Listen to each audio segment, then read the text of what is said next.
السلام عليكم. توك العزيز، شلون امورك؟ ما رخصتك شويه. شلون حبيبي؟ صاحب تيك تيك انت؟ ايه الله يسلمك. ان شاء الله. انا خيك محتاج طلب صغير.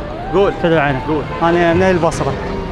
على راسي. يرحم والدك يا حياك الله حبيبي. جيت اليوم هنا عندي شغله، فان طلعت ضيعت فلوسي وصراحه ما عندي. خدمتك شنو رايك؟ لا انا ما عندي فلوس، شنو يرحم رأيك؟ والدك بس ما رخصتك. قول. وصلني الجراج وما عندي كروه. خدمتك. وانا مستحي الصراحه. بس الجراج؟ بس الجراج. شلون هناك تروح؟ ادب بروح ناس خيره. انا ادفع كروتك. فدر عينك الله يسلمك. انا ما ازحم عليك. انا ادفع كروتك صدق كذب. انا شويه الصراحه مستحي منك. وانتم وين الناصريه؟ انا اسمع عليكم. انت وين؟ انت بالناصريه؟ نعم صدق كيف والله على راسي معازي بالناصريه. والله تروح الى البيت. وعلي انا اشوف عليك ناصر. وياك بعد واحد والله هذا بيت القريه بس تعبر الشارع. لا ما ازحم عليك. من ناخذ ابو علي ولا من ناخذ عشان الموجود وياي الله يرحمه وللبيت طيبين وباشر بعيني. اي الناصريه الكرم. صدق كذب. انا هسه بس وصلني الجراج. لا ما وصلك الجراج ما وصلك.